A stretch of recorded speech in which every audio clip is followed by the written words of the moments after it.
पिछले तीनों पार्ट्स में आपने राम के विचारों को भी जान लिया और रहीम के विचारों को भी जान लिया और साथ में मेरे विचारों को भी जान लिया और आपके कुत्ते बिल्ली के विचारों को भी जान लिया। अब चलिए नए वीडियो में जानेंगे कि हिंदू राष्ट्र की जरूरत क्या है और वो नेहरू का फैसला जिसे आज भी हिंदू भुगत रहा है और हमारे देश के हिंदू राष्ट्र ना बना पाने में कैसे कांग्रेस के सारे नेता जिम्मेदार हैं और आखिर क्यों दलितों के परमात्मा डॉक्टर भीमराव अम्बेडकर ने कहा था कि देश का मुस्लिम कभी देश के हित में नहीं सोचेगा। सबसे पहले बात करते हैं कि भीमराव अम्बेडकर की पुस्तक वेटिंग फॉर अ विजन के बारे में। उन्होंने लिखा है कि मुस्लिम हमारे देश में देश को लूटने आए थे और उनका धर्म मुस्लिम और गैर मुस्लिम में भेद करता है।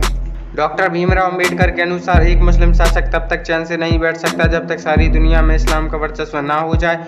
अगर आप और भी जानना चाहते हैं कि डॉक्टर भीमराव अम्बेडकर ने मुस्लिम्स के बारे में अपनी पुस्तक में क्या कहा है तो आप कमेंट कर दीजिए, मैं एक डिटेल वीडियो इस टॉपिक पर ले आऊँगा। आपने जब भी महात्मा गांधी की जीवनी या फिर कोई कहानी पढ़ी होगी तो आपको ये तो पता ही होगा कि गांधी हिंदू मुस्लिम एकता के समर्थक थे। यह एकता इतनी सशक्त थी कि गांधी मंदिरों में कुरान तो पढ़वा देते थे लेकिन वो कभी मस्जिदों में रामचरितमानस नहीं पढ़वाया करते थे, क्योंकि उन्हें पता था कि ये कितना विनाशकारी हो सकता है। यही नहीं, आपने खिलाफत आंदोलन के बारे में सुना ही होगा जिसमें उन्होंने पूरे देश के हिंदुओं को मुस्लिमों के पक्ष में आंदोलन करवाया था और उनका मानना था कि इस आंदोलन के बाद हिंदू मुस्लिम एकता बढ़ेगी। लेकिन आपको पाकिस्तान का बंटवारा याद ही होगा और यही नहीं, इस बंटवारे के दंगों के बारे में आप सभी को पता ही होगा। कुछ होशियार चंद बोलेंगे कि हिंदू मुस्लिमों में आग अंग्रेजों ने लगाई थी, तो मैं उनको बताना चाहूंगा कि भाई मुझे भी इतिहास पसंद है और तुम 20 जुलाई 1905 के लॉर्ड कर्जन द्वारा बंगाल विभाजन की बात कर रही हो, तो मैं तुमसे पूछना चाहूंगा कि क्या अंग्रेजों से पहले कोई मुस्लिम शासक ऐसा था जिसने हिंदुओं का धर्म परिवर्तन ना कराया हो। और यही नहीं, अभी और रुकिए, जब 1947 का बंटवारा हो रहा था तब पाकिस्तानी सरकार ने हिंदुओं को सख्त हिदायत दी थी कि पाकिस्तान छोड़कर चले जाओ, लेकिन उस समय भी नेहरू सरकार ने हमारे देश में ऐसा कोई फैसला नहीं सुनाया। और जबकि बाबा साहब ने नेहरू जी से कहा था कि यही फैसला आप भी सुना दीजिए, लेकिन उन्होंने ऐसा नहीं किया और आज उनके इस फैसले को हम भुगत रहे हैं। और आज हम हिंदू खुद अपने ही देश के, अपने ही राज्य के, अपने ही शहर में पत्थर खा रहे हैं। मेरा मानना ये बिल्कुल नहीं है कि सारे मुस्लिम सही नहीं है, लेकिन ये जरूर कि 80% मुस्लिम हिंदुओं को काफिर समझते हैं, बाकी 20% मुस्लिम जो हिंदुओं को भाई समझते हैं, तो मैं आपको भी भाई समझता हूँ। हमारे हिंदू धर्म को बर्बाद करने में सबसे बड़ा हाथ हमारे देश की कांग्रेस सरकार का ही है।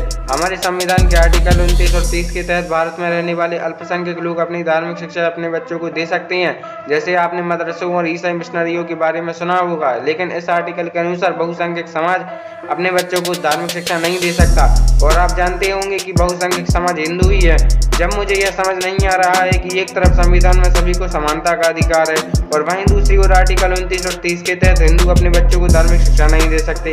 और यही नहीं, क्या आप जानते हैं कि मुस्लिमों को खुश करने के लिए 7 नवंबर 1966 को इंदिरा गांधी ने गौवध हत्या निषेध हेतु संसद भवन का घेराव कर रहे 5000 हिंदू साधु संतों को गोलियों से भुनवा डाला था तथा हजारों संतों को गोली चलाकर घायल भी कर दिया था। इतनी बड़ी नृशंस हत्या आजाद भारत में पहले कभी नहीं हुई। लोगों को इतिहास में जलियांवाला बाग पढ़ाया जाता है, लेकिन संसद भवन के समक्ष मारे गए हजारों संतों की कहानी लोगों को मालूम तक नहीं। जब बाबरी मस्जिद टूटी थी तब डॉक्टर नरसिम्हा राव ने कहा था कि बाबरी मस्जिद का पुनर्निर्माण होगा। और यही नहीं, एक बार मनमोहन सिंह ने कहा था कि देश के संसाधनों पर पहला हक अल्पसंख्यकों का है, तो बहुसंख्यक समाज के यहाँ पर चक्की पीसेगा क्या। कुल मिलाकर कहा जाए तो कांग्रेस के सारे नेता प्रो मुस्लिम रहे, अर्थात देश में पिछले 70 सालों तक प्रो मुस्लिम सरकार रही। हिंदुओं का बहुत ही शांति और सहिष्णुता के साथ शोषण किया गया और अहिंसा के नाम पर बहुत प्यार से हिंदुओं का गला काटा गया। देखिए, मैं मुस्लिमों को संरक्षण देने का विरोधी नहीं और ना ही ये कहूंगा कि मुस्लिमों के साथ किसी प्रकार का भेदभाव किया जाए, लेकिन मेरे दोस्त मुस्लिमों को खुश करने के चक्कर में 70 सालों तक हिंदुओं का शोषण ये कहां तक सही है। और जो कुछ बचा था वो बॉलीवुड ने पूरा कर दिया। बॉलीवुड में हिंदू धर्म का इतना मजाक बढ़ाया गया कि ऐसी फिल्मों की अगर लिस्ट निकाली जाए तो जिसमें हिंदू धर्म का मजाक उड़ाया गया तो मेरी वीडियो 50 घंटे की बन जाएगी। आपने पीके तो देखी ही होगी जिसमें हमारे शिव जी को भागते हुए दिखाया गया है। और तो और OMG 1 में इसमें तो सीधा का सीधा वार किया गया है, वार हमारे सनातन धर्म पर, जिसमें कांजी भाई शिवलिंग को काला पत्थर बताता है। और आपने देखा होगा कि बॉलीवुड में हमारे संतों को ढोंगी पाखंडी बताया जाता है। इस सबसे जो हमारी नई पीढ़ी है वो कभी संतों का आदर नहीं करती। इन्हीं सब के लिए हिंदू राष्ट्र की जरूरत है, क्योंकि अगर हिंदू राष्ट्र नहीं बना तो हिंदुओं का शोषण ऐसे ही जन्म जन्मांतर तक होता रहेगा, क्योंकि ना ही आप ऐसी फिल्मों पर रोक लगा सकते हैं और ना ही ऐसे नेताओं पर। और जो सबसे बड़ा कीड़ा जो हिंदू धर्म को खा रहा है वो खुद हिंदू ही है। मैं ऐसा इसलिए कह रहा हूँ क्योंकि जब भी ऐसी कोई फिल्में आती जिसमें हिंदुओं पर पूरा निशाना साधा जाता है, उस फिल्म को बायकॉट करने की जगह उस फिल्म को हिंदू ही हिट करा देते हैं। और ये जो नेता हिंदू धर्म पर इतना बोल पाते हैं वो भी इसलिए क्योंकि हिंदुओं ने लिए इन्हें इतनी छूट दे रखी है। और जो सबसे बड़ी बात है, हम खुद हमारे बच्चों को हिंदू शिक्षा नहीं देते और ये सर्कल ऐसे ही चलता रहता है और हिंदुओं का शोषण ऐसा ही होता रहता है और ये सर्कल चलता चला जाता है। आपकी क्या सोच है हिंदू राष्ट्र के विषय में, एक कमेंट जरूर करना।